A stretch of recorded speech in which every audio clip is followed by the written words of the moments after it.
Donc j'aimerais bien poser une question à monsieur l'ambassadeur. C'est par rapport à la sécurité de l'emploi. En tant que jeune, si on se rend au Congo, quelle sécurité on peut avoir au niveau de l'emploi surtout? Comment pouvons-nous faire pour que être boulanger ou tout simplement boucher au Congo soit une activité respectable? Qu'est-ce que nous pouvons faire pour changer cet état de choses? Le Congolais paye l'argent pour les plaisirs de payer et pas pour les services. Et moi, j'arriverai, je vais apporter cette expertise dans la qualification, non seulement dans le travail et dans les personnes. Parce que le grand problème, c'est aussi de respecter et de donner l'estime à la personne qui fait les petits travaux. Est-ce qu'il existe des structures ici à l'ambassade du Congo qui permettent d'avoir une relation rapprochée avec la diaspora en permanence, qui pourrait s'informer de ce qui se passe au pays et de quelle manière on pourrait... Les Congolais doivent cesser la frilosité, ils doivent prendre leur billet d'avion, y aller, voir ce qu'ils peuvent apporter dans leurs compétences. Il y a beaucoup à faire là-bas. Je crois que ce qui intéresse les gens également, c'est de savoir quelles sont les opportunités de job pour les gens qui sont ici et qui sont belges. Je prends un exemple concret. J'ai un ami qui est ingénieur, qui est belge, qui n'a pas la double nationalité. Est-ce qu'il est possible aujourd'hui de rentrer au Congo, à Lubumbashi ou à Kin, en étant belge, et avoir des facilités, flexibilités au niveau du permis de travail, par exemple?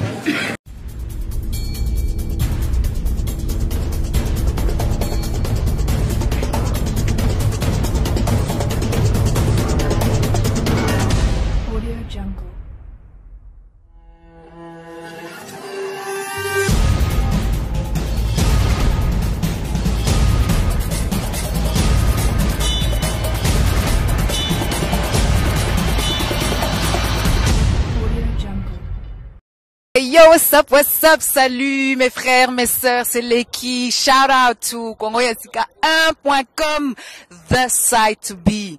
Sur le net, c'est ici qu'il faut être. Congo. Bonsoir mes amis de CongoYasika1.com, Ika de Young, encore une fois, on revient ce soir pour une telle initiative qui est vraiment félicitée, la première édition du RDC Job Days. Vous allez écouter tout le monde, vous allez écouter la personne qui a initié cette belle journée, ainsi que l'ambassadeur lui-même. Suivez. Nous vous invitons donc d'être de ceux qui seraient peut-être pionniers pour commencer cette belle aventure, de contribuer au progrès, à la croissance et au développement de la République démocratique du Congo. Ce péril jaune qu'on nous brandit chaque fois comme un épouvantail n'est pas vrai.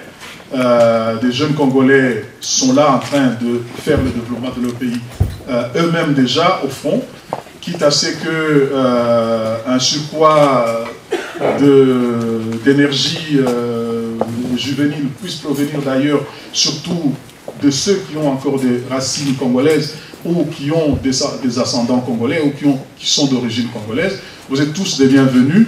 Ce pays-là ne se bâtira pas par les Congolais eux-mêmes.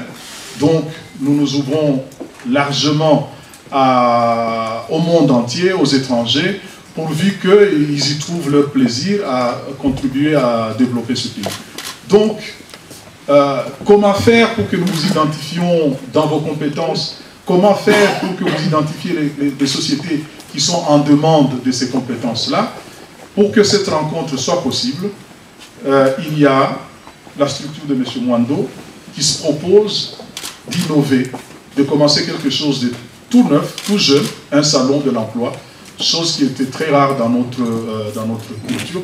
Ça pourrait nous mettre au diapason des standards internationaux, comme on dit, et donc ça pourrait vous permettre de ne pas toujours incriminer les manières d'accéder à vos compétences, que ça ne se fait pas nécessairement dans le cadre du népotisme, et pour que tout cela change, voilà, vous pourriez commencer à partir de Bruxelles une nouvelle expérience qui va continuer le mois prochain à Lubumbashi. M. Mwando nous garantit qu'elle va se déployer davantage sur l'ensemble du pays en une deuxième édition à Kinshasa d'abord et ailleurs plus tard. N'hésitez donc pas, jeunes Congolais qui avaient des idées qui innovent.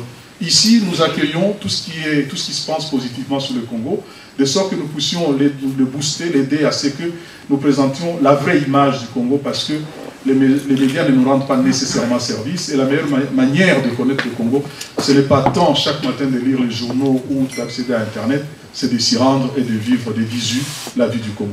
J'ai dit, messieurs, mesdames, je vous remercie.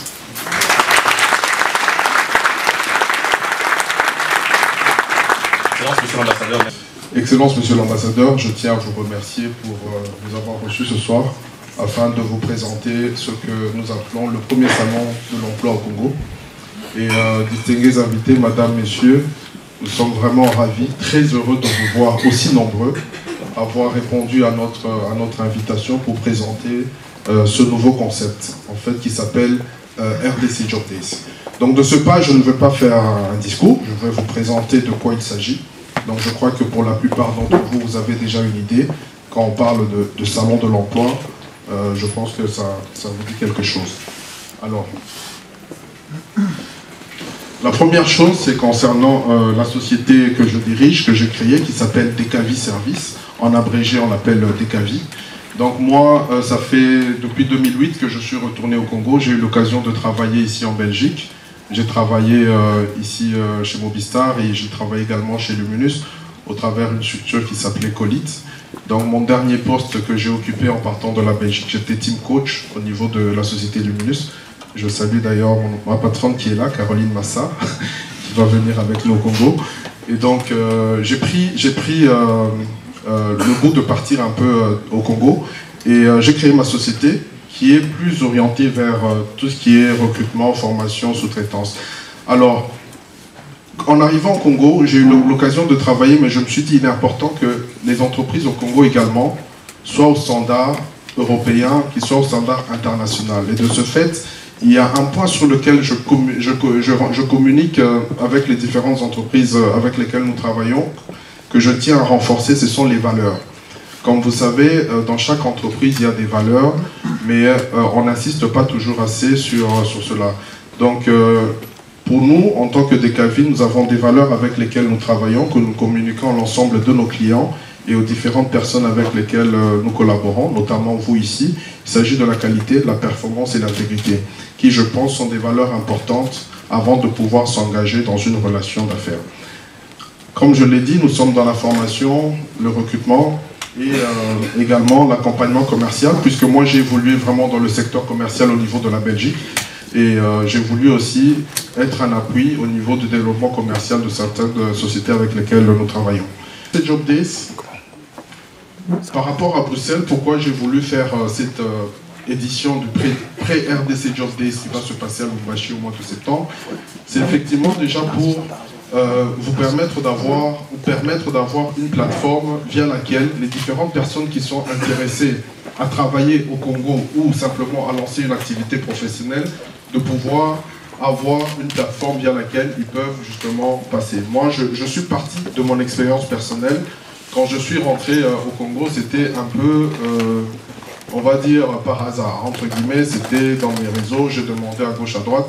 J'avais envoyé mes CV, j'ai même fait plusieurs va-et-vient sur Kinshasa, j'ai déposé mes CV, mais je n'avais pas obtenu des réponses immédiates. Il a fallu que je passe par quelqu'un que je connaissais et finalement, c'est comme ça que j'ai pu décrocher l'emploi par lequel je suis rentré. Et pourtant, le besoin sur place, il était là. Il me fallait simplement rencontrer le décideur, le recruteur. Et ça, c'est la difficulté que j'ai eue. Moi-même, personnellement, en partant, je passais parfois 2 semaines avec des rendez-vous confirmés à partir de Bruxelles, mais arrivé sur place, parfois, la personne n'était pas disponible ou le contact qu'il m'avait recommandé chez la personne devait reconfirmer. Finalement, parfois, je repartais sans même avoir eu mes propres rendez-vous. Et donc, c'est pour ça que le RDC Job Days est là pour accompagner ces différentes personnes au niveau international qui souhaitent vraiment avoir des opportunités au niveau du Congo de pouvoir trouver une plateforme. Mais aussi c'est pour pouvoir simuler, donc comme je l'ai dit, les différents profils dans les différents secteurs à pouvoir trouver la plateforme via laquelle ils peuvent passer, mais aussi pour promouvoir l'emploi en RDC. Donc effectivement, aujourd'hui, comme je le disais tout à l'heure, la RDC, je ne veux pas rentrer dans un discours politique, absolument pas. Je suis vraiment dans un cadre strictement professionnel. Et donc, aujourd'hui, c'est vrai qu'on peint la RDC vraiment avec tous les mauvais côtés, mais Moi, personnellement, en étant sur place, je rencontre chaque jour des gens, des amis qui viennent, qui se disent, voilà, nous aussi, on s'installe au Congo. Donc, effectivement, c'est pour dire qu'au niveau professionnel, il y a vraiment pas mal de choses dans tous les secteurs. On le verra encore tout à l'heure. Alors, pourquoi le Job Days au Congo? Donc, ici, parmi les premières raisons, c'est celle que j'ai dit, j'appelle ça, c'est pour déjà permettre au niveau local et même au niveau international de pouvoir changer les mentalités. Au Congo, vous pouvez voir quelqu'un, moi je suis dans le recrutement, vous pouvez voir quelqu'un à la recherche d'un emploi avec son CV, vous lui demandez, alors, à ce jour, vous avez déposé votre CV dans quelle entreprise? Il vous répondra, je ne l'ai pas encore fait. Pourquoi? Parce que je ne connais personne. Donc ça, c'est déjà quelque chose qu'il faut changer, parce que les gens attendent de connaître quelqu'un qui va soit prendre leur CV pour le déposer pour eux, ou de connaître quelqu'un dans l'entreprise pour lui remettre le CV. Et pourtant, aujourd'hui, moi, je travaille avec des entreprises qui vraiment travaillent de manière objective et transparente en recevant des CV et en les triant simplement objectivement. Enseignant des universités, faculté de droit à Lubumbashi. Je voudrais simplement renforcer ce qui vient d'être dit, mais précisément dans le secteur de l'enseignement. Vous savez que, par exemple, au Katanga, il y a maintenant plus de 5 universités. Il y a l'UNILU, je vois là mon aîné, le professeur Tiabouba. Il y a l'UNILU, mais à côté de l'université Lubumbashi, vous avez l'université de Kalemi, de Kolwezi, de Kamina, de Likasi, et même l'extension de Kasumbalesa.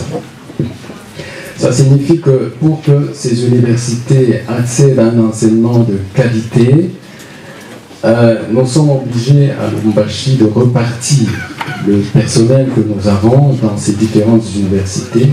Ça peut provoquer du surmenage. Par conséquent, si vous prenez le modèle de l'UNILU et vous le répandez ailleurs, dans d'autres provinces, ça signifie qu'il y a de la disponibilité. Nous avons appris que de ce côté-ci, il y a des docteurs en droit, économie et autres qui n'attendent que de venir par la structure ci présente. Évidemment, il y a une opportunité. Nous voulons vous donner une autre petite précision. Il y a eu un appel offre d'emploi par la direction provinciale des recettes d'ERCAT, et on avait besoin de 15 personnes et 800 se sont présentés. Et vous supposez donc qu'il y avait bousculade au portillon. Ça signifie aussi en même temps qu'à la faculté de droit de Lubumbashi, par an, il y a à peu près 700 finalistes en droit. À Kinshasa, probablement le même chiffre. À Kisangani, peut-être le même chiffre, nous n'avons pas des précisions. Les professeurs. Au Kivu, etc. Et donc, si nous avons 6000 étudiants qui terminent chaque année, ça signifie qu'il y a quand même de la disponibilité sur place. Et pour prolonger ce qui a été dit par le professeur Kishiba Germain, que je salue ici, et l'intervenant à mes côtés, donc je dis ceci. Je vis à Kinshasa dans un hôtel qui est en réfection pour l'instant, et il s'y trouve il est en réflexion, et l'ensemble des ouvriers qui travaillent dans cet hôtel sont italiens, turcs et éthiopiens. Et donc je me dis, depuis 1960, nous aimons beaucoup les diplômés d'université. J'ai moi-même une fille prof à l'université ici en Belgique, et tout ça est consort. Donc nous voulons tous être nécessairement des professeurs d'université. Mais qui va faire la plomberie pour nous? Qui va faire la boulangerie pour nous? Et je vois que des boulangeries industrielles sont installées à Kinshasa, dans lesquelles il n'y a aucun Congolais qui a la moindre compétence là-dedans. Donc moi je pose la question, est-ce que ce n'est pas le moment bien sûr, M. Mwando est une entreprise commerciale, il est là pour rendre un service que les sociétés du Congo n'ont pas pu rencontrer. J'ai vu que dans les domaines où les Congolais sont compétents, dans la banque notamment et dans les télécommunications, l'ensemble des développements qui se passent au Congo, aujourd'hui il y a 22 millions d'abonnés au téléphone, il y a plus d'abonnés au téléphone au Congo qu'en Belgique. Donc l'ensemble de ces secteurs-là, et aujourd'hui au Congo, vous pouvez faire des choses sur le plan bancaire par le téléphone, donc vous pouvez faire les paiements bancaires par le téléphone, c'est une réalité. Je reçois de feu mon père les loyers de la maison à Kinshasa par téléphone. Donc je suis payé par téléphone. Donc je dis que ça a été possible puisque des Congolais ont cette compétence-là particulière. Mais bon, puisque ce domaine-là est le domaine du mining, par exemple, il aurait été impossible que toutes les grandes entreprises australiennes et autres puissent se développer au Congo sans les particularités et sans les compétences du Congolais. Donc, alors moi, la question que je pose, comment pouvons-nous faire pour que être boulanger ou tout simplement boucher au Congo soit une activité respectable? Qu'est-ce que nous pouvons faire pour changer cet état de choses? Puisque c'est ça le problème que nous avons dans notre pays. Nous voulons tous que nos enfants soient médecins, soient avocats et soient ambassadeurs du Congo à Bruxelles. Très bien, monsieur Chico. Moi, je pense que le problème, il est aussi réel du point de vue de gens qui veulent faire ce type de métier, mais dans lesquels, localement, il n'y a pas vraiment de considération, entre guillemets. Il n'y a pas vraiment une rémunération qui peut permettre d'avoir un niveau de vie décent. Donc, c'est vrai qu'aussi, à ce niveau-là, il y a des efforts qui doivent se faire pour qu'on puisse valoriser ce genre de travail, qu'on puisse arriver justement à rémunérer correctement les professionnels qui peuvent faire ce type de métier. Puisqu'aujourd'hui, un boulanger au Congo, il a beau vendre le pain que vous mangez tous les jours, mais en réalité, au niveau de sa rémunération, parfois c'est difficile. Maintenant, si vous êtes le chef d'une pâtisserie, à ce niveau-là, vous pouvez vous retrouver. Donc là, vraiment, je parle en toute franchise pour qu'on essaye aussi de relever le niveau, on va dire, des conditions de ce type de métier localement et qu'on puisse les valoriser au niveau des différentes institutions qui sont là. Mais je crois qu'à ce niveau-là aussi, il faut reconnaître, même si je suis une société privée commerciale, comme vous l'avez dit tout à l'heure, il faut reconnaître des efforts qui se font avec les différentes coopérations. Par exemple, dernièrement, il y a eu la coopération japonaise qui a formé pas mal de gens au travers l'INPP. Donc effectivement, il y a déjà une prise de conscience à ce niveau-là pour dire qu'on doit former les différentes personnes à ce type de métier. Donc je pense qu'il y a un problème de communication, de valorisation de ce type d'activité. On a conçu un programme de recrutement. Au jour d'aujourd'hui, on est arrivé à peu près 200, je crois 200 professeurs recrutés ici. Des gens qui venaient se contenter de devenir combattants ou je ne sais quoi, et puis jusqu'au jour où on l'a dit, que c'était bien payé, que c'était bien payé à la banque, et qu'il n'y avait pas d'inflation, donc on pouvait garder son argent là-bas. Et de plus en plus, je vous dis, cette salle a des personnes qui manquent. C'est tous les collègues professeurs que nous avions trouvés ici, qui sont tous partis, et pour certains, plus jamais ils m'ont dit qu'ils ne reviendraient ici. Mais il y en a qui reviennent, il y a même de Belges à la retraite, c'est même mieux. Je connais beaucoup de Belges à la retraite aujourd'hui qui vont pour Prodeo, qui vont travailler gratuitement, qui vont opérer, qui vont enseigner. Je crois qu'il y a des collègues de Polytechnique par exemple, ou dans certains secteurs où on avait délaissé un peu l'enseignement, comme la médecine vétérinaire et d'autres. Donc, en regardant bien les choses, ça bouge. Et comme c'est des signaux faibles, on ne les sent pas encore. Et il y a un travail à faire sur nous, les parents. Donc, en commençant par toi-même, Jacques, la prochaine fois que ta fille va vouloir faire le droit, dis-lui de faire peut-être ingénieur, parce qu'on a beaucoup de besoins en construction de routes, en construction de structures d'eau potable, en construction d'immeubles. Donc le besoin il est énorme. Un des juristes, je crois qu'il y a un membre du barreau ici de Kinshasa, Ben, je crois qu'il y en a beaucoup, vous en avez identifié énormément. Il y a donc, et c'est ce genre de marché qu'organise par exemple M. Mwando, où on peut découvrir qu'il y a beaucoup plus de demandes ici, qu'il faut dorénavant niveler en formant ailleurs où les besoins se font sentir. Regardez bien, quand vous allez dans les pays limitrophes, quasiment tous les hommes de métier sont des Congolais. Tous les artistes sont des Congolais ou d'origine congolaise. Donc cette expérience a existé, mais elle était moins rémunérée chez nous et ce phénomène a provoqué la fuite, j'allais dire des cerveaux, mais la fuite de ces compétences-là, et qu'il faudra faire revenir parce que c'est justement dans la zone, le Congo qui se développe beaucoup plus rapidement que ce qu'on voit en Zambie ou peut-être en Angola, il y a beaucoup plus de Chinois. L'autre concurrence, c'est un peu les Chinois, qui de plus en plus, justement, pour combler cette carence-là, disent qu'ils souhaitent avoir de la main-d'œuvre chinoise, parce que c'est plus rapide, plus engagé par rapport aux Congolais. Et donc, face à cette concurrence, il faut qu'il y ait une certaine fierté de dire nous avons nous-mêmes bâti notre pays. Il faut effectivement que les jeunes Congolais soient incités à se mettre au diapason de cette demande énorme et que le développement soit vraiment endogène du fait qu'eux-mêmes y auront participé. Ouais. Je voulais en fait poser deux questions. Enfin, une première question. De manière générale, vous n'avez pas cité parmi les compétences très recherchées l'IT et le web de manière générale. Je ne sais pas si à ce stade-ci, ce sont des compétences que vous estimez superflues ou pas à Lubumbashi et au pays de manière générale.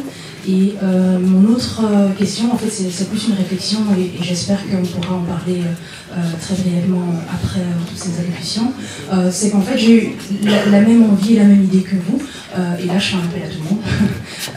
C'est en fait une plateforme web qui rassemble les personnes africaines selon leurs compétences et qui leur permet de se connecter sans qu'il y ait nécessairement un employeur et un employé de part et d'autre, mais qu'ensemble, les personnes en fonction de leurs compétences qui pourrissent ici puissent créer de la richesse et ensuite éventuellement la mettre à disposition du Congo. Très bien, et publicité gratuite, c'est quoi le nom?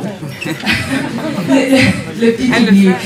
Donc c'est tosala.org, donc www.tosala.org. Donc je vous invite. Bien authentique. Facteur temps, je n'ai pas eu ici l'occasion de pouvoir parcourir tous les secteurs et tous les profils qui sont recherchés. Donc effectivement, vous avez posé un point sur un des secteurs très intéressants qui concerne l'informatique, parce que à ce niveau-là aussi, ça c'est moi personnellement, au Congo, j'ai vraiment du mal à recruter. Il y a pas mal de compétences, il y a pas mal de jeunes, notamment, qui font de plus en plus des formations au niveau informatique. Ceci étant dit, il y a des contraintes qui font que parfois ces jeunes n'arrivent pas toujours à exploser, je dirais, leur potentiel. Notamment, par exemple, lorsque vous êtes IT ou vous êtes webmaster, vous devez avoir votre ordinateur, vous devez avoir votre connexion Internet. Et ça, ce sont des facilités qu'on n'arrive pas toujours à avoir. Moi-même, je travaille aussi avec une équipe congolaise. Quand vous allez sur notre site Internet, ce sont des Congolais qui l'ont fait. Donc, effectivement, il y a des gens qui ont ce talent, mais compte tenu des moyens, compte tenu du manque parfois de facilité au niveau matériel, ce genre de compétences sont aussi des compétences intéressantes du point de vue des profils qui sont ici, qui pourraient justement rejoindre le salon. Donc ça, c'est titulaire d'un bachelier en droit et un master en sciences du travail. Et je voulais juste savoir par rapport aux sociétés que vous avez parlé, les entrepreneurs, est-ce qu'ils sont basés à Kinshasa, à Lubumbashi, je veux dire, où sont-ils en fait? Parce que tout le monde n'a pas envie de travailler à Lubumbashi, donc savoir où ils étaient basés. Donc, voilà. Donc j'aimerais bien poser une question à monsieur l'ambassadeur. C'est par rapport à la sécurité de l'emploi. En tant que jeune, si on se rend au Congo, quelle sécurité on peut avoir au niveau de l'emploi surtout? Parce que c'est vrai que c'est important d'aller dans ce pays, de s'investir, mais surtout c'est aussi notre sécurité. Donc voilà, c'est cette question. Surtout les politiques mises en place par le gouvernement pour la sécurité de l'emploi. Donc effectivement, concernant l'aspect de la localisation du Job Days, ça se passe à Lubumbashi, mais nous travaillons avec des sociétés qui sont établies au niveau régional, donc au niveau du Congo dans l'ensemble. Et même nous avons cette question-là de la part des recruteurs ou des entreprises qui participent au Job Days à Lubumbashi en disant moi j'ai besoin de recruter sur Lubumbashi, mais aussi j'ai besoin de profils sur Kinshasa. Donc à ce niveau-là, il n'y a pas de limite. Et j'aimerais aussi renforcer un aspect en disant qu'aujourd'hui il est important de comprendre que même au Congo, il y a de plus en plus l'aspect de la flexibilité qui est importante. Donc comme je le disais tout à l'heure, on a pas mal d'activités qui sont très concentrées sur Kinshasa. Donc il est important, même du point de vue de la vision pour les personnes qui souhaitent rentrer au Congo, il faut de plus en plus accepter, je dirais, de pouvoir se délocaliser. Je peux comprendre les facilités qu'on a par rapport à Kinshasa, c'est parfois plus facile, mais de l'autre côté, en termes de potentiel, en termes de besoins, les besoins sont également très ressentis en dehors de Kinshasa, et là ça peut même être à des conditions beaucoup plus avantageuses que ce que vous pourriez avoir sur Kinshasa.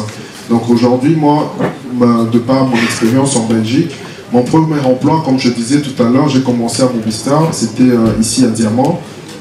Par la suite, j'ai eu l'opportunité d'être amené à Liège. Donc Caroline m'a donné l'opportunité de rejoindre l'équipe Luminus à Liège. Je n'ai pas hésité.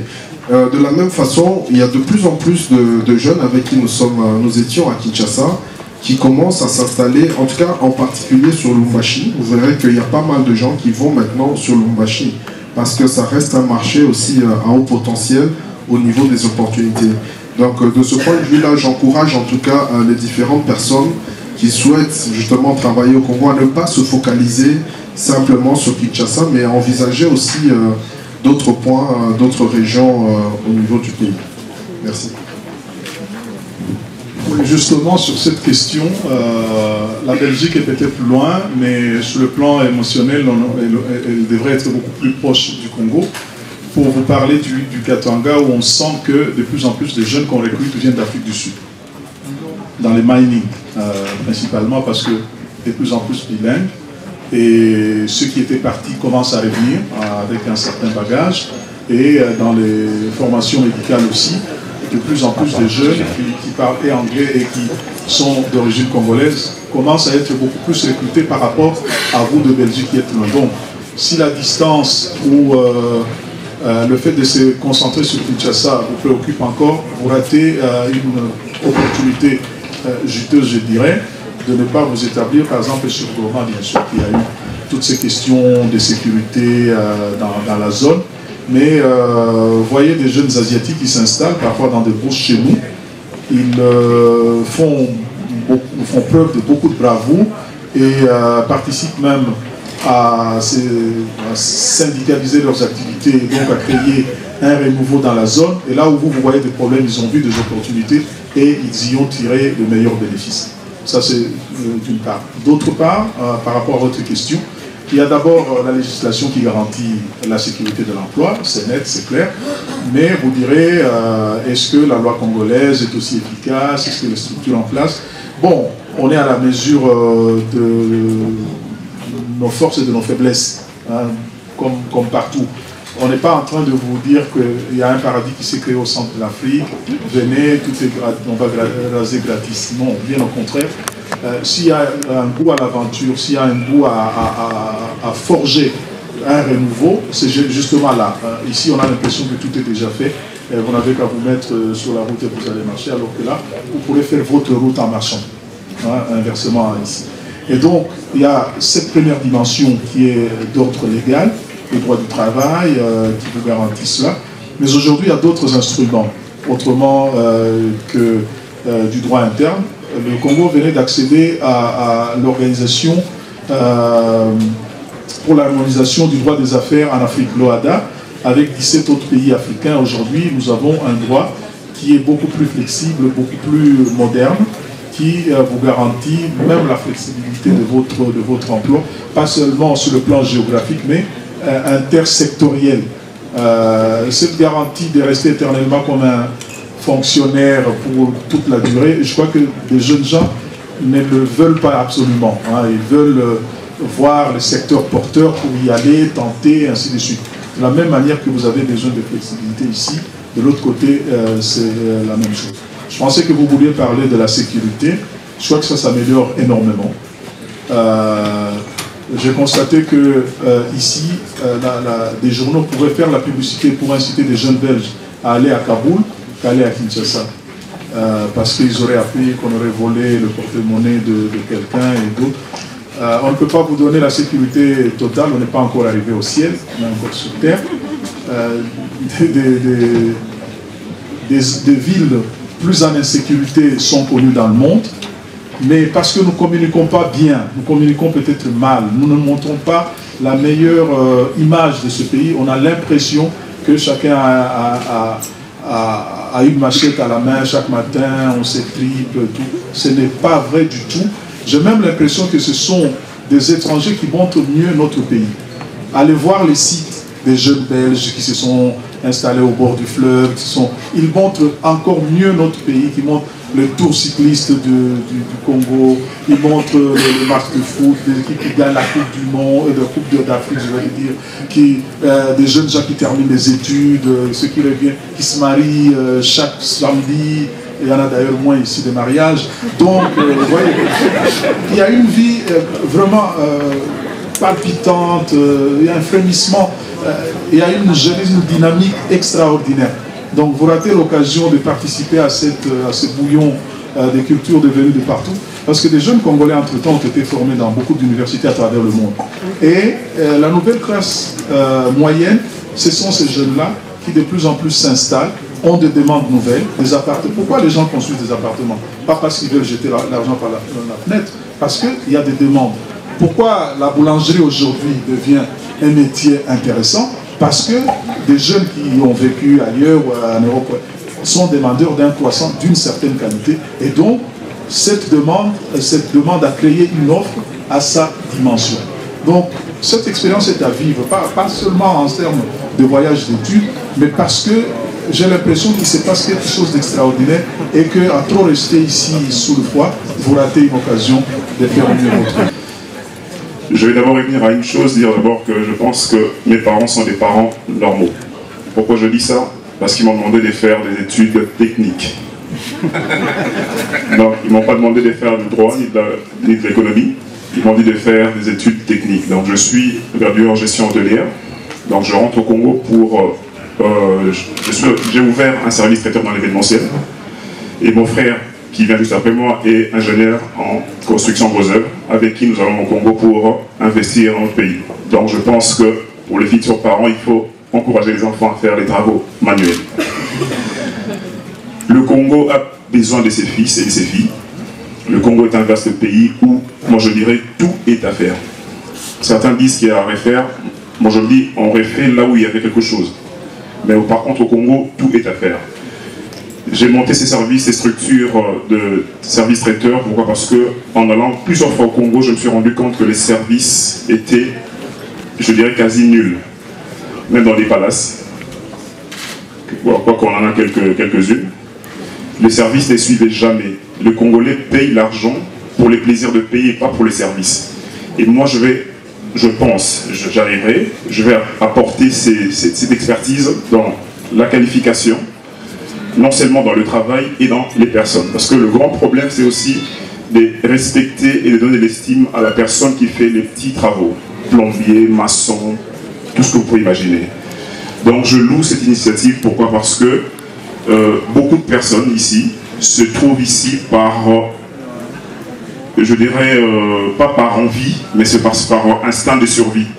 C'est qu'il faut nourrir une famille, il faut subvenir aux besoins de la famille, rester au pays. Mais or, chez nous, il y a moyen de faire davantage pour aider le pays. Donc mon service ira dans l'événementiel.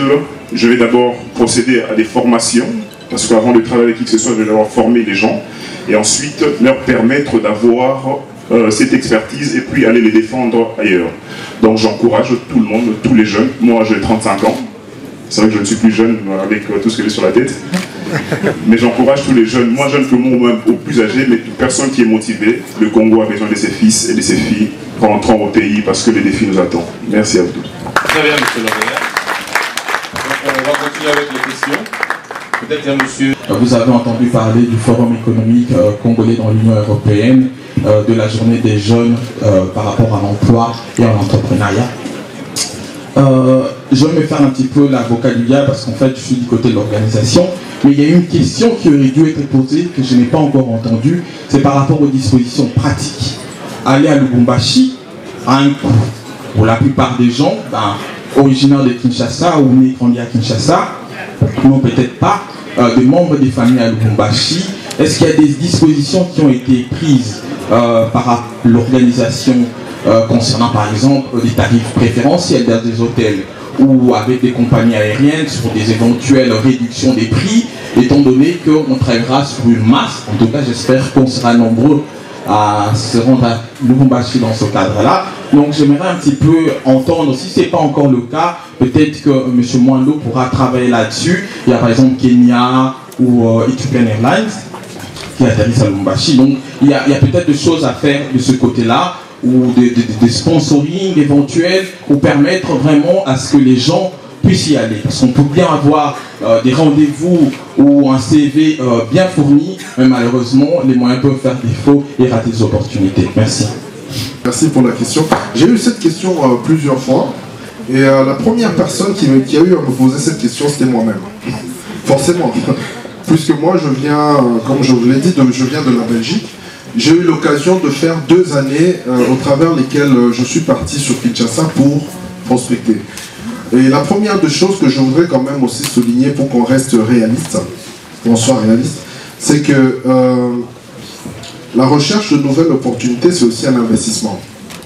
Donc moi personnellement, il n'y avait personne, je n'avais pas un job days quand j'ai dû partir pour prospecter.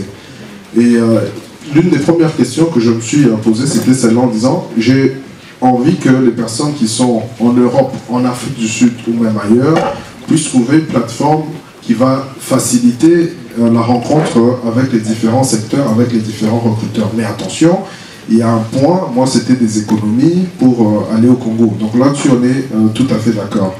Mais je tiens à souligner quand même que ça doit rester un investissement personnel. Mais d'autre part, on ne pouvait pas organiser un tel événement sans prendre des dispositions pratiques, comme vous l'avez dit, pour pouvoir permettre aux différents participants qui viendraient, que ce soit même de Kinshasa ou de l'Afrique du Sud, de la Belgique et même d'ailleurs, de bénéficier de tarifs préférentiels. Donc là-dessus, nous avons à ce jour 2 options. La première option, c'est l'option de départ groupe. Donc là, vous le savez, c'est l'option la plus facile, mais c'est aussi l'option la plus contraignante. Pourquoi? Parce que à ce moment-là, il faudrait confirmer une date de groupe, et une date de départ de groupe, une date de retour de groupe, et bénéficier d'un tarif préférentiel pour un minimum de 10 personnes. Donc ça, c'est vraiment un acquis.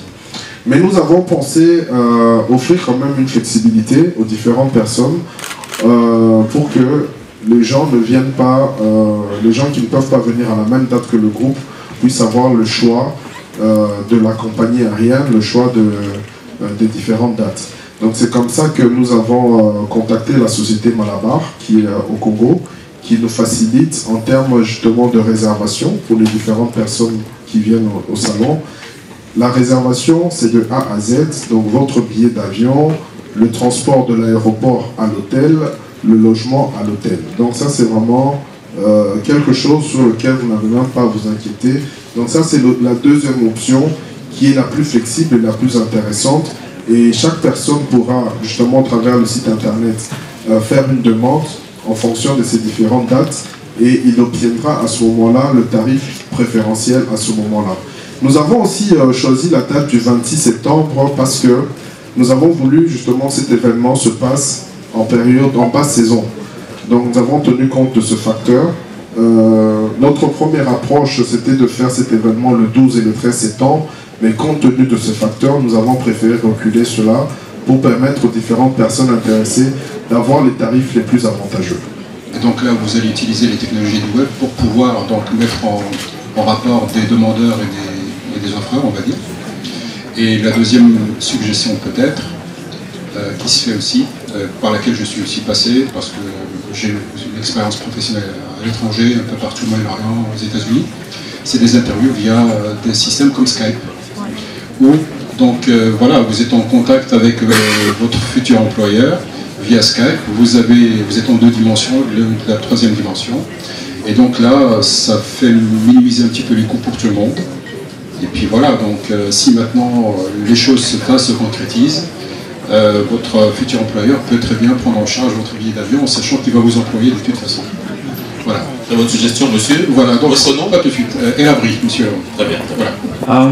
Première question, en fait, lorsque vous exposez la possibilité d'avoir des entretiens objectifs dans un job day, je suis perplexe, dans le sens où la majorité des job day ont pour objectif de mettre en relation les demandeurs d'emploi et les futurs employeurs. Donc je suis un peu perplexe à l'idée d'avoir des entretiens objectifs dans un job day. J'aimerais avoir votre sentiment par rapport à ça. Deuxièmement, je crois que ce qui intéresse les gens également, c'est de savoir quelles sont les opportunités de job pour les gens qui sont ici et qui sont belges.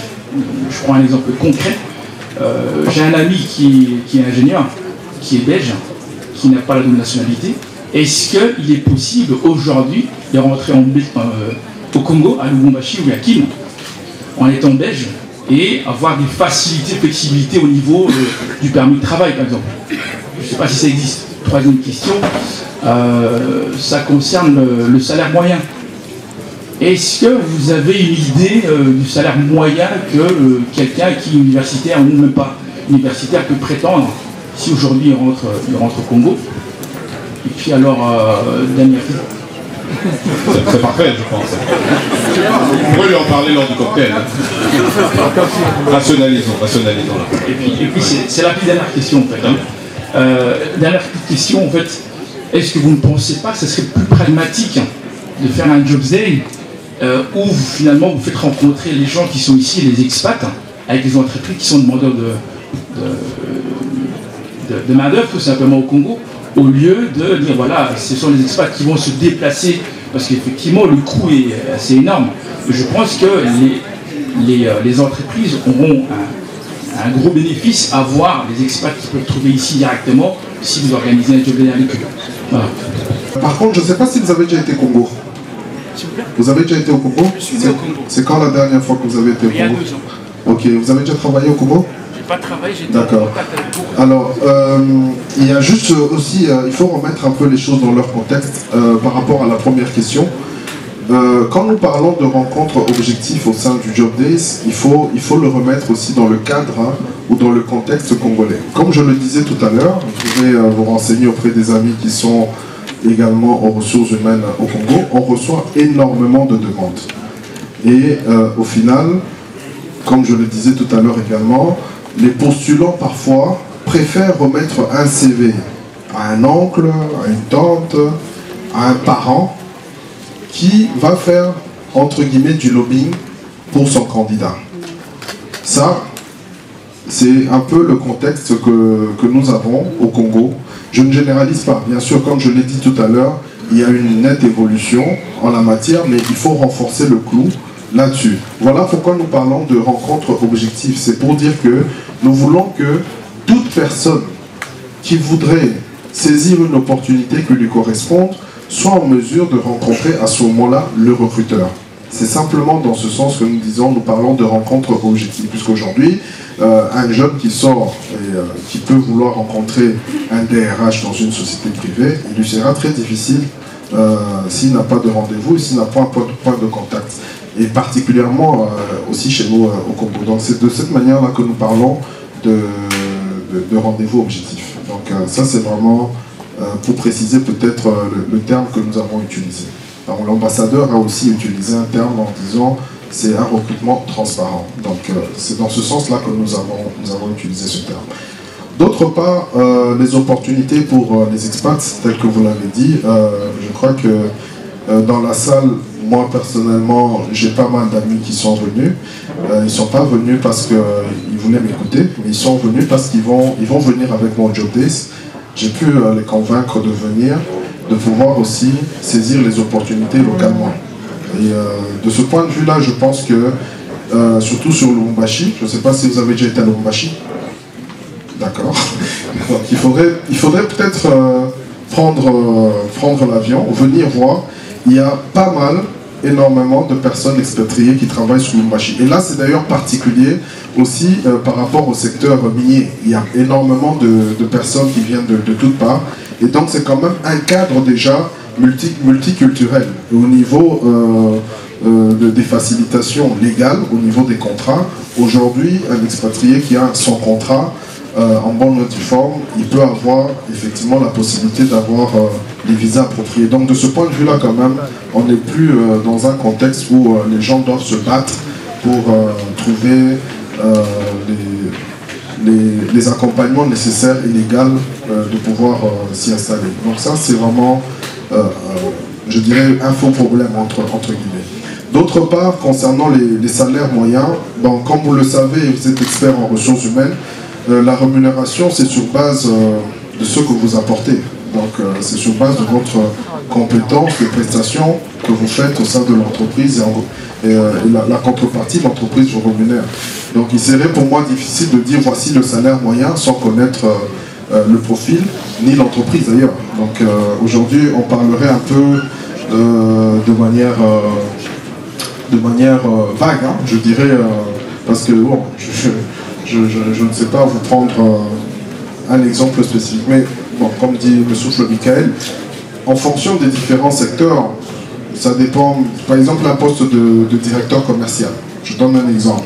Ce sont des postes spécifiques où vous pouvez avoir quand même des bonnes conditions au point de vue de la rémunération, mais aussi au point de vue des avantages.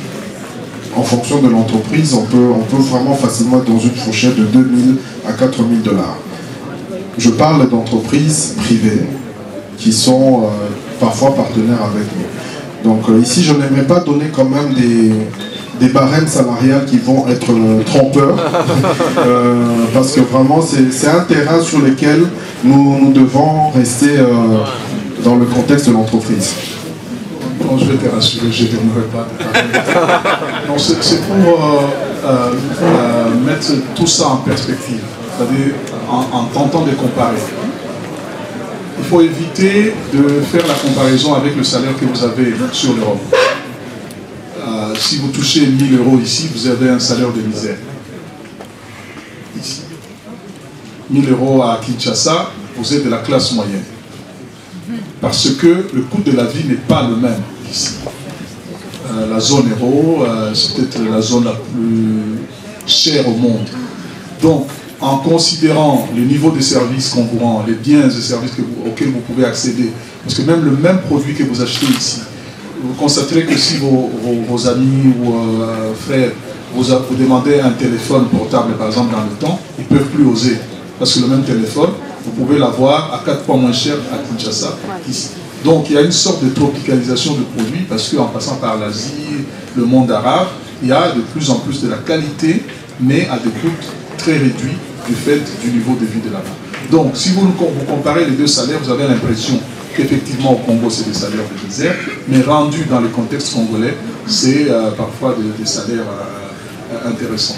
D'autant qu'on a connu un bon qualitatif extraordinaire. Je n'ose pas citer parce que c'est quand même un domaine dans lequel même les chefs d'État n'osent pas s'exprimer, même ici. Hein. Je ne sais pas si vous connaissez le salaire du Premier ministre, même des hommes politiques qui jouent dans la transparence ne vous le direz pas nécessairement. On vous donnera un chiffre, mais tout ce qu'il y a autour et tout les revenus n'est pas dit. Mais aujourd'hui, si je peux me permettre une intrusion plus ou moins indiscrète, c'est qu'un professeur d'université que vous avez à côté, celui qui est derrière vous, vit 100 fois mieux qu'il y a 10 ans.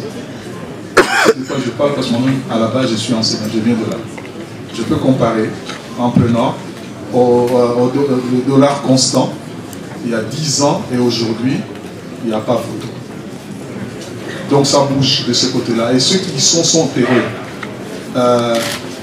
Essayons d'aller vers le bonheur national brut. Voilà, posez la question à vos amis qui ont accepté d'aller là. Est-ce qu'ils se sentent heureux? Si c'est le cas, oubliez le chiffre, allez à Kinshasa et je crois que vous serez plus. Je m'appelle Didier Mungwana, j'habite en Belgique et je travaille dans le domaine de la finance. J'ai un master en économie et je travaille en Belgique dans le domaine de la finance.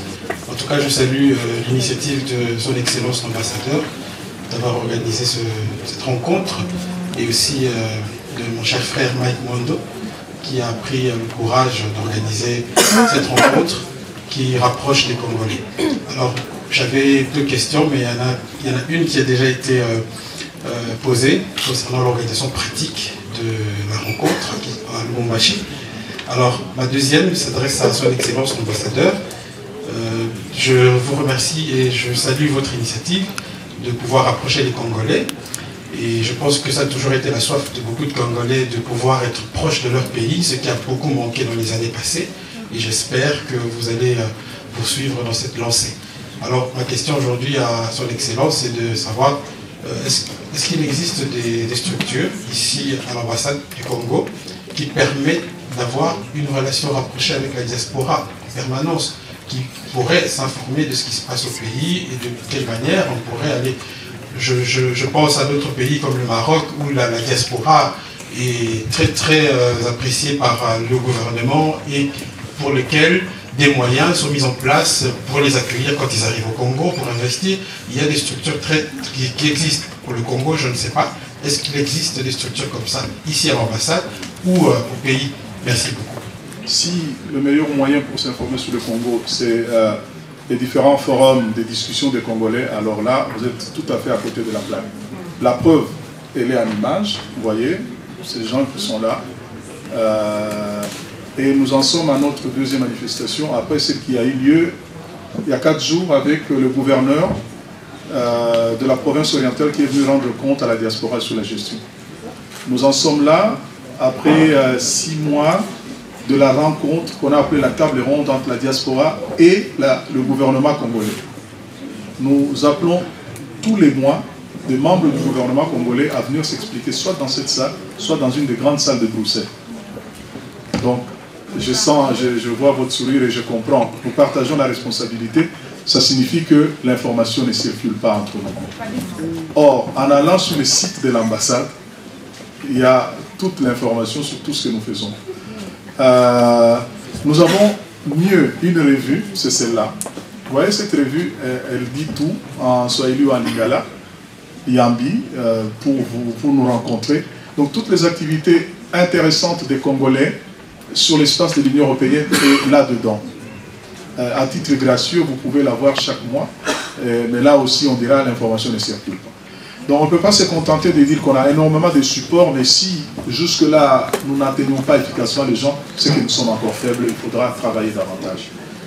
Pour répondre directement à votre question, de cette ambassade sont parties des initiatives qui sont très heureuses. Moi je suis heureux de voir des Congolais qui reviennent pour me dire merci de me l'avoir dit parce que moi c'est fini, je suis venu pour régler mes dettes, je ne rentre plus jamais en Belgique, je m'installe. Oui, professeurs, médecins et d'autres. Nous avons plus travaillé avec les médecins et les professeurs, mais des hommes d'affaires aussi. Et vous verrez dans votre entourage que de plus en plus, il y a des gens qui disparaissent. Vous ne le voyez pas. Bon, comme les gens ont parfois honte de dire qu'ils sont allés au Congo, ils prétextent qu'ils sont allés en vacances. Vérifiez, ils sont allés à Kinshasa et le jour que vous serez réveillés, ils auront fini leur maison dans le même quartier où vous avez habité ensemble. Je ne sais pas pourquoi il y a cet esprit-là, il y a des gens qui rentrent, et j'ai constaté que quasi la moitié de ce qui s'est fait de grand à Kinshasa est venu d'une initiative de la diaspora. Énormément de gens qui étaient installés ici sont ceux qui sont aujourd'hui les propriétaires d'immeubles, les propriétaires de petites et moyennes entreprises à Kinshasa ou ailleurs. Donc, au moment où les gens parlent fort, il faut ne plus écouter ce qu'ils disent, mais voir ce qu'ils font. Il y en a énormément qui ont, chaque fois que nous organisons le forum économique, par exemple, c'est là que nous découvrons qu'il y a des gens qui veulent un conseil ou une rencontre avec tel ou tel autre ministre, des gens qui demandent un désarmement douanier sur leurs produits, sur leurs véhicules qu'ils ont envoyés, sur telle ou telle autre activité. Donc, si nous avons été défaillants dans la communication, au nom du patriotisme, essayez de corriger ça en venant le plus possible dans cette maison, comme l'a dit Jacques Chilembe. Cette maison, nous l'appelons la maison des Congolais. Donc, ce que vient de faire M. Mwando, nous le faisons pour plein d'autres gens. Il y a des dames qui font des défilés de mode dans cette salle. À titre gracieux, M. Mwando, vous n'avez pas déboursé un seul rond ici. Bien au contraire, ça nous a coûté, nous, de l'argent pour vous faire venir. Et nous le faisons chaque fois qu'il y a. Parce que nous avons un concept dans cette ambassade, le Congo positif. Ça existe même sur Internet. Quand vous tapez Congo positif, vers toutes les images de ce qui s'est fait de bien au Congo. Ce qui s'est fait de mal, ça fait 100 ans qu'on en parle, c'est connu, c'est vu. Maintenant, nous montrons la partie, le côté beurreux de la tartine, et elle est intéressante. Donc, il y a la section économique de l'ambassade qui vous aiguille. Il y a des gens qui ont reconnu après coup qu'ils avaient fait des économies sur des prospections qu'ils auraient dû faire à Kinshasa, mais en entrant dans 2 ou 3 bureaux ici à l'ambassade, ils avaient toutes les informations.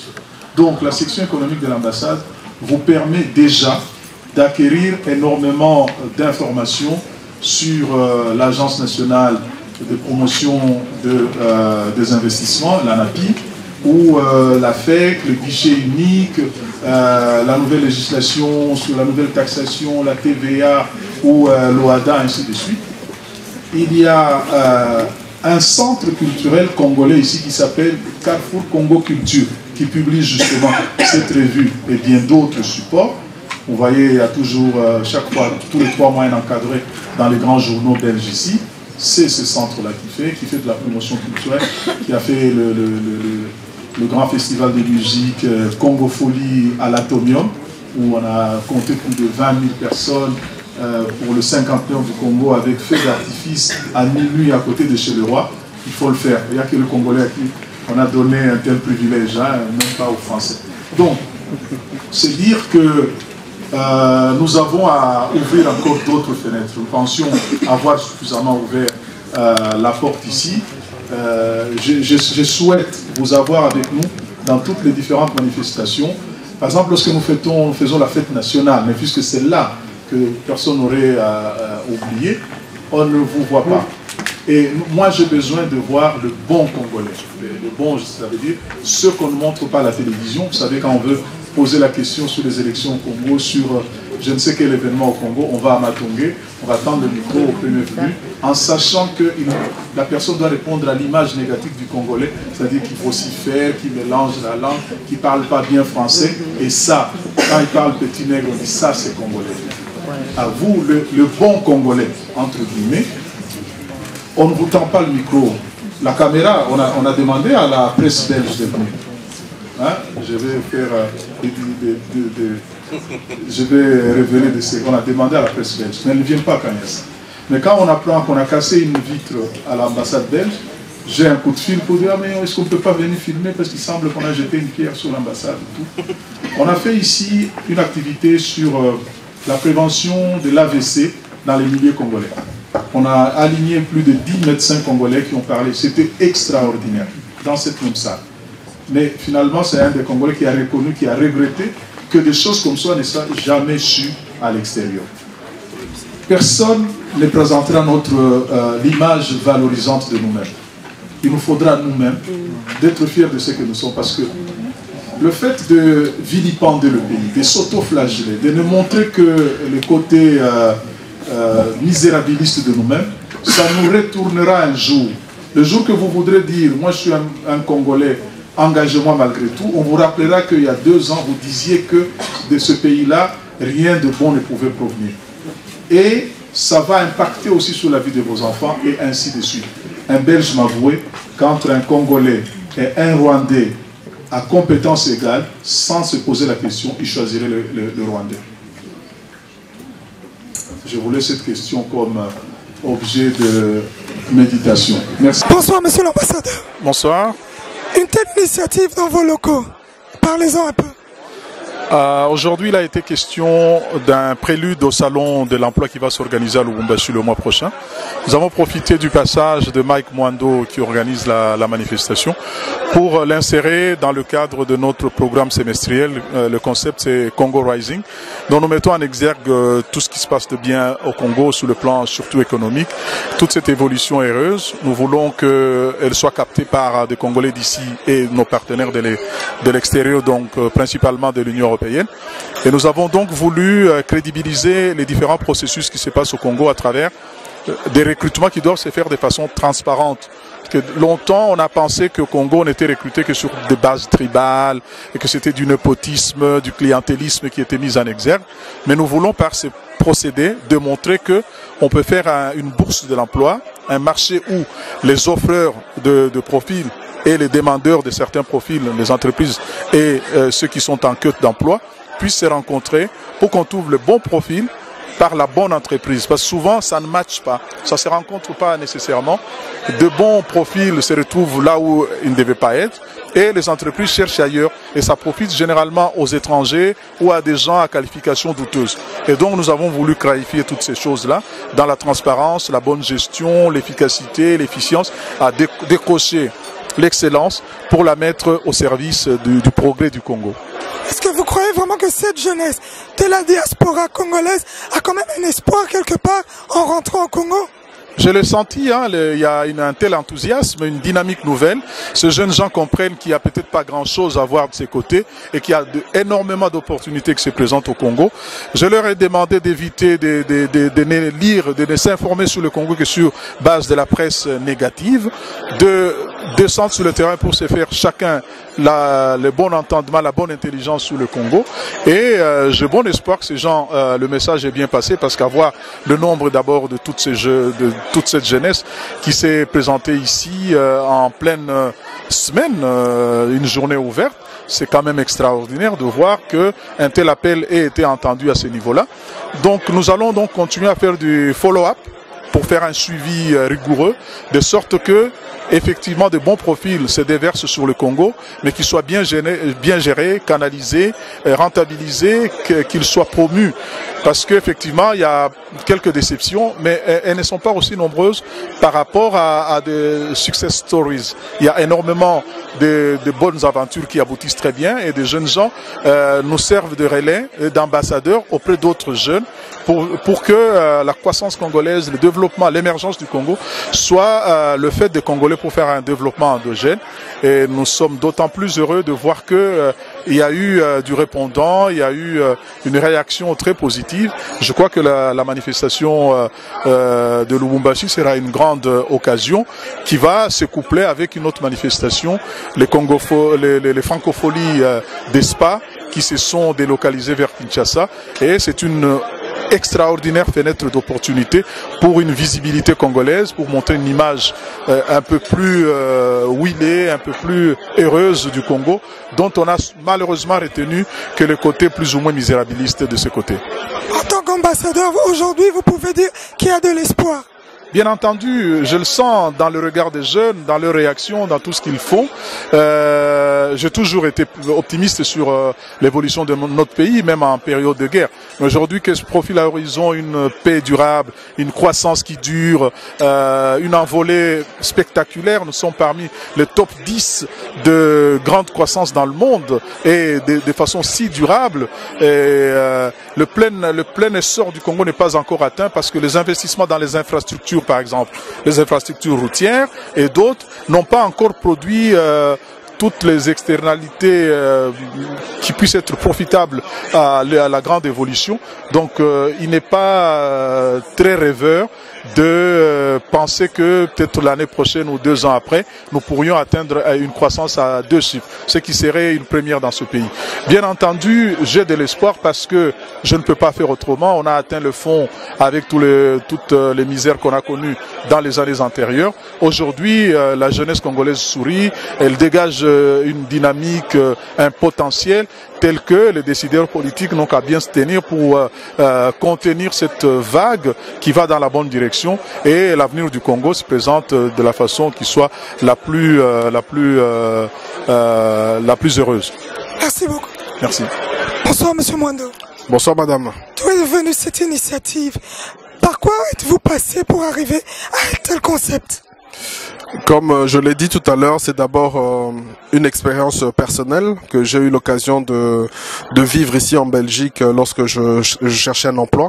Donc j'ai participé à des job days, et en étant rentré au Congo, je me suis rendu compte qu'il y avait aussi un besoin d'avoir ce type de salon où les entreprises et les participants ou les candidats peuvent échanger et trouver des opportunités d'embauche. Donc pour moi, c'est d'abord une expérience personnelle, mais c'est aussi un besoin qu'il y a sur le marché local, et aussi le besoin qu'il y a ici au niveau de la diaspora, ou simplement des différentes personnes qui souhaitent travailler au Congo, de trouver une plateforme via laquelle ils peuvent avoir les bonnes informations, les bonnes opportunités pour envisager de rentrer.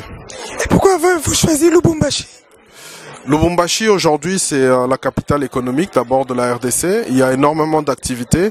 Le concept du RDC Job Days, notre objectif c'est de le faire dans les différentes grandes villes du pays. Donc notre prochaine étape c'est Kinshasa. Nous avons voulu le faire ici à Lubumbashi pour faire un petit clin d'œil au niveau des différentes personnes qui travaillent là-bas, puisque c'est quand même l'économie aussi katangaise qui tire la République. Donc c'est important aussi de dynamiser davantage la province, et pour les prochaines étapes nous irons également dans les autres provinces et dans les autres villes. Est-ce que c'est à Lubumbashi où on trouve plus d'emplois? Aujourd'hui, quand vous regardez les opportunités d'emploi, elles sont partagées entre Lubumbashi et Kinshasa. Vous avez beaucoup de demandes sur Kinshasa, et c'est là justement que nous avons voulu aussi valoriser les demandes qui sont consistantes au niveau de Lubumbashi. Donc aujourd'hui, nous pouvons dire que il y a aussi pas mal d'opportunités à Lubumbashi qu'à Kinshasa. Vous regardez les gens qui viennent de l'Afrique du Sud, qui travaillent sur Lubumbashi, qui saisissent pas mal d'opportunités. Et donc notre objectif, c'est aussi un peu désengorger la capitale et créer aussi, ouvrir les opportunités qui existent également ailleurs. Oui, voilà, vous avez parlé de formation. Si par exemple quelqu'un qui est ici dans la diaspora et qui décide de rentrer et qui a suivi des formations ici, est-ce qu'au Congo, on lui redemandera de refaire ces formations? Absolument pas. Bon, il faut d'abord rester dans le contexte du besoin de l'entreprise. Les entreprises contactent les différentes personnes en fonction du besoin qu'ils ont. Donc une personne qui a une formation adaptée peut rejoindre une entreprise. Moi, je connais des gens qui sont rentrés au Congo avec des formations qu'ils ont reçues ici parce que c'était recherché là-bas. Donc l'objectif, c'est de répondre à une demande spécifique qui est recherchée au niveau de différentes entreprises. Et la grande question, quel genre de profil? Bon, quel genre de profil? Je l'ai dit tout à l'heure, il y a plusieurs types de profils dans plusieurs secteurs. Je parlerai éventuellement par exemple des secteurs bancaires qui recherchent énormément de personnes. L'audit également, il y a pas mal de potentiel dans ces secteurs-là. Mais vous regardez par exemple sur Lubumbashi, il y a pas mal d'opportunités également dans le secteur minier. Donc là, effectivement, nous avons besoin d'avoir des gens qui ont le profil bancaire, des gens qui ont le profil d'ingénierat technique, éventuellement des électromécaniciens, des IT, des informaticiens. Donc le marché est vraiment ouvert. Voilà. Concernant la sécurité de l'emploi, est-ce que c'est aussi un sujet qui vous tient à cœur? Bien sûr, je pense que son Excellence, Monsieur l'ambassadeur a répondu à cette question. C'est une question qui tient à cœur, mais je pense que on ne peut prêcher que d'une certaine façon par l'exemple. Moi, je suis un exemple d'une personne qui vit au Congo, qui travaille au Congo, et du point de vue sécuritaire de l'emploi, bien sûr, il y a des dispositions légales qui sont là pour pouvoir protéger et assurer quand même les différentes personnes qui rentrent à travailler dans les conditions selon prévues par la loi. Donc, de ce point de vue-là, les entreprises quand même respectent. Vous n'allez pas rentrer et vous retrouver bafoué ou traité n'importe comment quand vous avez un contrat de travail en bonne et due forme. Est-ce que vous pouvez dire un petit mot à tous ces jeunes qui vous suivent maintenant? Bon, oui, bien sûr, à tous les jeunes qui me suivent maintenant, la première chose que j'aimerais dire, c'est croire en ses rêves. Aujourd'hui, je suis venu présenter un projet qui était pour moi un rêve, mais qui est devenu une réalité parce que j'ai pris le risque d'aller de l'avant. Ça, c'est la deuxième chose que je dis, c'est croire en ses rêves, savoir prendre les risques et savoir relever des challenges. Bravo. Merci. Bonjour mademoiselle. Bonjour. Vous avez parlé de sécurité d'emploi. Est-ce que la réponse qu'on vous a répondue vous a convenu? Pas forcément, parce que j'attendais vraiment un peu plus en fait. Plus de la réponse de l'ambassadeur, parce que en tant que jeune en fait, partir au Congo représente pour moi quelque chose d'important, parce que j'ai toujours vécu en Europe et j'aime vraiment mon pays, j'ai vraiment investir, mais c'est juste par rapport aussi à une sécurité, parce que vivre à l'étranger aussi, il y a beaucoup, c'est pas évident et on peut être confronté à beaucoup d'obstacles. Et vous comptez rentrer dans quel domaine? Si je pouvais rentrer au Congo, ça serait plus dans le domaine sciences politiques. Je suis étudiante en relations internationales, donc plus dans ce domaine-là, dans la science politique, ce genre de choses. Courage. Merci. Bonjour monsieur. Bonjour madame. Comment est-ce que vous vous appelez? Je m'appelle Gauthier Lunja. Oui. Vous êtes ici présent à une telle initiative. Qu'est-ce qu'elle vous a apporté? Premièrement, je suis ici, il faut d'abord présenter la cérémonie. C'est Job Day Congo. On parle de l'emploi, c'est comme une pôle emploi à la congolaise. C'est pour ça que nous sommes venus connaître quand même comment ça se passe au Congo et puis avoir plus de précisions, plus d'informations. Merci. Merci. Monsieur Tim Tiamboila, bonsoir. Bonsoir Maman Rika. Ici présent, une telle initiative, comment est-ce que vous l'avez trouvée? Franchement, j'ai vraiment aimé ce genre d'initiative parce que il est vraiment indispensable de pouvoir motiver les gens à pouvoir revenir bâtir le Congo et à organiser des salons de rencontres entre les entrepreneurs et les potentiels employés. Et je trouve vraiment cette initiative, c'est à encourager, effectivement. Vous qui avez vécu ici dans la diaspora, qu'est-ce que vous pouvez dire pour motiver tous ces jeunes qui sont à la recherche d'un emploi? Vous savez, comme on a dit, le monsieur l'a dit ici, c'est vrai que être à la recherche d'un emploi, c'est ça demande que chacun puisse y investir. C'est-à-dire, voilà, ce n'est toujours pas facile de trouver, que ce soit ici en Belgique, que ce soit partout ailleurs. Donc, deux fois, les chercheurs d'emploi peuvent être des créateurs d'emplois. C'est-à-dire ne pas seulement se focaliser dans le sens, voilà, nous recherchons des emplois et nous sommes limités dans le domaine de compétences ou dans le domaine de recherche. On se dit, voilà, qu'est-ce qu'on peut encore faire pour pouvoir aller au-delà, transcender carrément. Donc, être chercheur d'emploi à un moment, on peut devenir, on s'est dit, voilà, je crée de l'emploi, c'est-à-dire vous vous organisez, vous créez votre emploi pour faire face, par exemple, à vos besoins tels que ils peuvent se faire sentir. Donc voilà, créateur d'emploi, c'est aussi un emploi que les chercheurs aussi peuvent aussi envisager. Donc c'est toujours apporter une pierre à la reconstruction du pays. Donc moi je trouve vraiment que c'est encouragé. Et pour les chercheurs d'emploi, il faut toujours se battre car l'avenir est toujours meilleur pour ceux qui se battent. Merci. Merci. Bonjour Monsieur Scott. Bonjour. Vous qui êtes professionnel dans le monde de la photo, est-ce que vous croyez après une telle initiative qu'il y a de l'espoir au Congo? Effectivement. En tant que photographe, j'ai identifié ces petits besoins là où les gens ne doivent pas, comme Junior l'a dit, le traiteur qui est passé, c'est lui qui ouvre, pas le traiteur en fait. Il est un investisseur qui ouvre un restaurant à Kinshasa. Il disait que les gens payent pour rien, pour presque rien. Alors j'ai identifié ça dans la photo. Je suis partisan de ceux qui vont dire aux clients de ne pas payer pour n'importe quoi. C'est comme ça que je vois la photo. Si jamais il y a une opportunité, vous allez partir? Bien, je suis en train de partir au cas où Vous nous laissez? Oui, bien sûr. Voilà, au cas où tu ne savais pas, je pars déjà en novembre. Je vais commencer ce que j'ai à faire là-bas. Ça sera dans la photo, bien sûr, et l'événementiel en général. Essayer un peu d'apporter ma contribution dans ce domaine-là. Mais j'y vais, ça c'est sûr. Je ne veux pas rester là-bas pour le moment, mais à long terme, je vais y rester. C'est sur quelle région? Je commence par Kinshasa, contrairement à ceux qui parlent de Lubumbashi. Je commence par Kinshasa et après Kinshasa, je vais effectivement aller à Lubumbashi et au Nigeria aussi à Lagos. Beaucoup de succès. Merci. Merci. Bonsoir, Monsieur Kami. Bonsoir, Mademoiselle de Jong. Ok, merci. Dites-moi, après une telle soirée, est-ce que vous pouvez dire qu'il y a de l'espoir pour rentrer au Congo? Il y a toujours eu de l'espoir. Je pense que si nous, Africains, nous ne croyons pas en notre continent, personne ne va y croire à notre place. Et je pense que ce genre d'initiatives sont intéressantes parce que elles nous redonnent confiance en nous.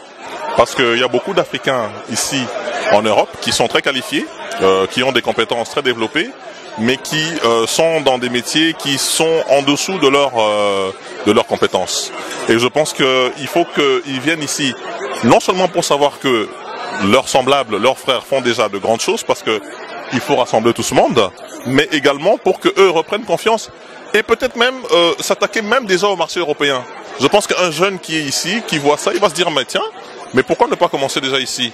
Et après, je dirais, s'étendre jusqu'en Afrique. Après tout, il y a beaucoup d'entrepreneurs européens qui ont des affaires ici et qui ensuite se plongent, je dirais, dans l'aventure africaine.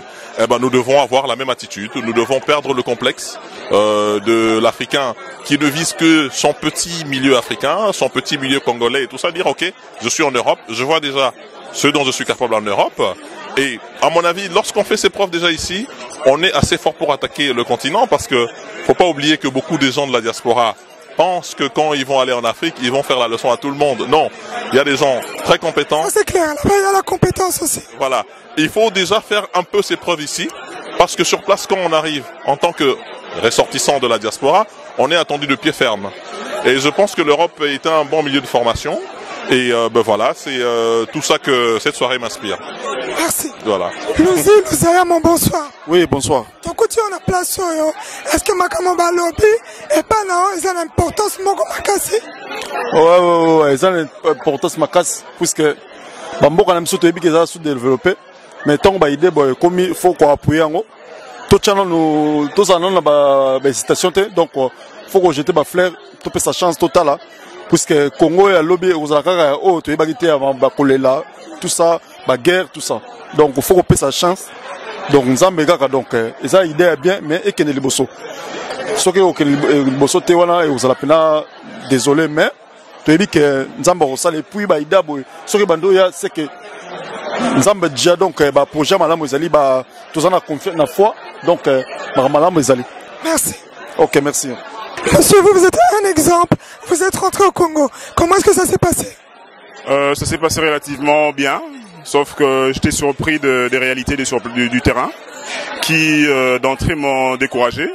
Et bon, je me suis dit, je vais à l'inconnu, comme dans beaucoup de choses, comme dans les relations, et on verra ce que ça va donner. Quelle a été votre expérience? Mon expérience ici, au Congo, mon expérience d'entrée était quand même négative. Parce que il y a un problème de mentalité qui fait toujours mal aux gens qui arrivent, parce que soit on vous prend pour un distrait ou un rêveur, vous avez quelque chose à apporter, mais comme vous apportez quelque chose dans le domaine du service, vous n'êtes pas estimé parce que vous n'êtes pas médecin, vous n'êtes pas avocat ni économiste. Donc c'est un peu ça, mais c'était une expérience au départ qui était quand même triste à accepter, parce que j'ai eu ça c'est une anecdote que j'ai rencontrée, j'ai eu une personne, une connaissance à mon papa qui disait à mon papa d'ailleurs, vous avez envoyé un enfant étudier en Europe pour couper les tomates. Donc ça c'est quand même... Ça fait mal au cœur. Ouais, ça m'a pas fait mal au cœur. J'ai regardé, c'était une personne qui n'a jamais évolué. À part le Congo, il n'a jamais été nulle part. Je dirais même Kinshasa, il n'a jamais déplacé de Kinshasa. Donc il sait pas c'est quoi la restauration, l'hôtellerie ou l'organisation. Il sait pas c'était pas moi. C'est vraiment parmi les choses qui m'ont choqué. Mais je me suis rendu compte que ces mêmes personnes avaient besoin de l'excellence.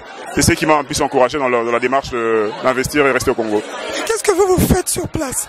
Dites-nous un peu pour donner un exemple à tous ces gens qui veulent un jour rentrer.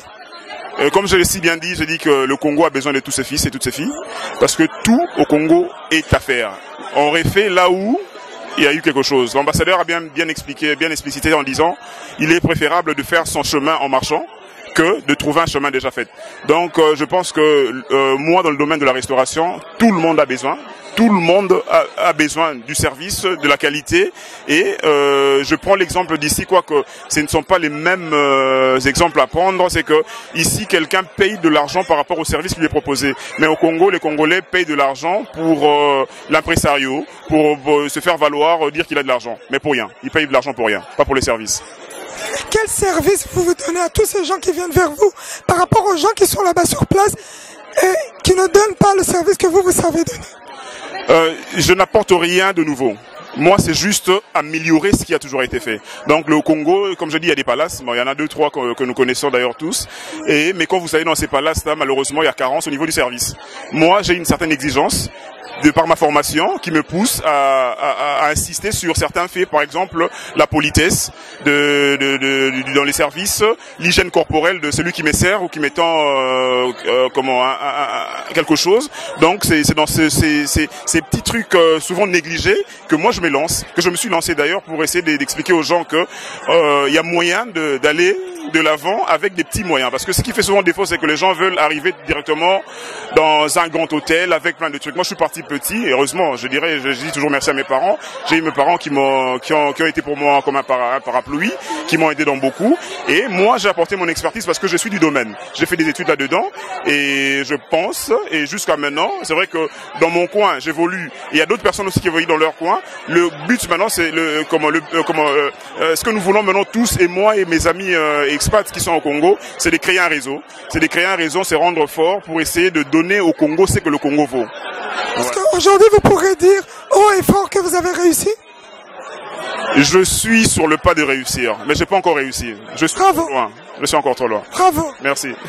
J'ai à mes côtés Madame Kaïti Samba, bonsoir. Bonsoir. Vous qui avez suivi cette soirée, est-ce que quand même vous pourrez dire que ça apporte quelque chose pour la jeunesse congolaise? Oui, ça apporte effectivement quelque chose, un plus à la jeunesse congolaise, surtout celle qui vit ici en Belgique. Et c'est ce genre d'initiative que j'encourage et auquel j'aime participer pour surtout entendre les différents témoignages des personnes, en tout cas des compatriotes qui ont évolué et a fondé beaucoup de choses intéressantes, et je l'encourage en tout cas. Et si aujourd'hui vous décidez de rentrer, vous choisissez pour quelle région? Pour quelle région? Peu importe la région, oui. Une flexibilité, c'est toujours mieux. Et dans quel domaine? Dans quel domaine spécifiquement? Non, ce qui vous intéresse le plus. Disons dans la communication et dans la diplomatie et autre chose aussi, pourquoi pas. On vous souhaite beaucoup de courage. Merci beaucoup. Bonsoir monsieur. Bonsoir. Vous qui êtes responsable de toutes ces personnes qui ont travaillé ce soir ici, est-ce que vous croyez qu'il y a de l'espoir quelque part à investir au Congo? Tout à fait, je crois qu'il y a de l'espoir à investir au Congo. Surtout moi-même, je suis né au Congo et j'ai grandi, j'ai passé toute ma jeunesse ici en Belgique. Et j'ai une trentaine d'années maintenant. Et je pense que oui, il est temps de peut-être retourner au Congo, voir un peu quelles sont les opportunités que nous pouvons avoir là-bas. Et également, qu'est-ce que nous pouvons apporter à notre pays. Une telle conférence vous a apporté quelque chose? Si, j'ai d'ailleurs eu beaucoup de contacts, beaucoup d'échanges de cartes, de visites avec plusieurs ici qui ont soit une profession au Congo ou une profession ici, avec qui nous pouvons par la suite entreprendre une belle collaboration pour justement commencer un projet sur le Congo même. Merci. Merci à vous. Monsieur Michel Kalalo, bonsoir. Bonsoir. Qu'est-ce que vous pouvez dire à tous les gens qui veulent investir aussi au Congo et qui veulent rentrer travailler au Congo? Je trouve que c'est vraiment comme on dit en anglais, this is our time. C'est-à-dire que c'est vraiment le temps de l'Afrique. Les chiffres sont incroyables. Apparemment, le produit intérieur brut de tout le continent est maintenant plus important que le produit intérieur brut de l'Australie. L'Australie fait partie des puissances quand même commerciales au monde. Donc, et en termes de consommation, apparemment, on serait à peu près là où était la Chine en 2010. Donc c'est des chiffres qui parlent en eux-mêmes. Il y a la possibilité maintenant de voir l'émergence d'une classe moyenne en Afrique. Donc je crois que ça, ce sont des éléments qui ne trompent pas et il faut y aller, quoi. Moi je suis très content d'être venu ici. J'ai été invité, je suis en congé et j'ai été invité par un ami, en fait à mon beau-frère par Alliance, et je trouve ça très intéressant. Il y a de l'espoir. Non, il y a beaucoup d'espoir. Il y a beaucoup d'espoir. Je pense que c'est ça. Les chiffres parlent d'eux-mêmes. En termes d'investissement, les chiffres montrent qu'effectivement il y a une croissance continue d'investisseurs, également une diversification de l'origine des investissements, et il y a également un approfondissement parce qu'on a remarqué que maintenant il y a des investissements dans le secteur des services. Donc les gens ne cherchent plus seulement à extraire, donc dans les mines, etc., mais ils cherchent aussi à taper sur à profiter donc de l'émergence de la classe moyenne, donc dans les services, etc., dans l'immobilier. Il y a maintenant dans la liste des pays les plus chers au monde à vivre, l'Angola, je pense, fait partie, Luanda, fait partie des villes les plus chères au monde. Donc ça veut dire que si vous êtes dans l'immobilier, vous avez la possibilité effectivement de développer et de profiter donc de la demande de l'immobilier par là. Donc je crois qu'il y a beaucoup d'espoir pour l'Afrique et pour le Congo, évidemment. En tant que Congolais d'origine, je suis très content. Merci. Ok, merci. J'ai à mes côtés monsieur et madame Tiertezoa. Bonsoir. Bonsoir. Madame, une telle initiative, qu'est-ce qu'elle a pu vous rapporter ce soir? Mais elle peut rapporter beaucoup d'informations et aussi donner l'envie par rapport au fait qu'on se rend compte que là-bas, les choses bougent, que les choses deviennent encadrées et qu'il y a des possibilités et que des personnes y vont et sont contentes, ont des expériences positives. Et au-delà de ça, ça permet aussi à tout le monde de se rencontrer, de pouvoir échanger. Merci. Monsieur Deltesma, vous qui avez fait l'Afrique et l'Europe, est-ce que vous croyez qu'il y a de l'espoir quelque part demain ces jeunes qui sont ici dans la diaspora et qui veulent rentrer pour investir? Il y a quand même un feedback? Mais je crois que premièrement, on vit dans un monde d'espérance. Lorsqu'on voit en ce moment même Obama réunir tous les chefs d'État africains et tous nos responsables à Washington, c'est qu'il y a un potentiel pour ce continent. Et nous savons que le Congo, c'est la gâchette de l'Afrique et on ne peut que se rassurer d'être de ce pays-là. Et de ce fait, nous-mêmes Congolais, on doit se rendre responsables et répondre à l'appel, par exemple, de l'ambassadeur, tel qu'aujourd'hui, pour, disons, s'expliquer, se parler et avoir certaines informations édifiantes pour des facilités. Est-ce que vous croyez, madame, que les gens qui ont été ici présents sont convaincus? J'en suis persuadée. En tout cas, des bruits de couloir que j'ai entendus, c'est le cas. Oui, j'en suis persuadée. Mais je crois que certaines personnes ont pu être éclairées par rapport à leurs questions. Et heureusement, aujourd'hui, il y a aussi l'outil d'Internet qui peut nous permettre d'investiguer davantage. Mais tel qu'on l'a dit, les Congolais doivent cesser la frilosité. Ils doivent prendre leur billet d'avion, y aller, voir ce qu'ils peuvent apporter dans leurs compétences. Il y a beaucoup à faire là-bas. Merci.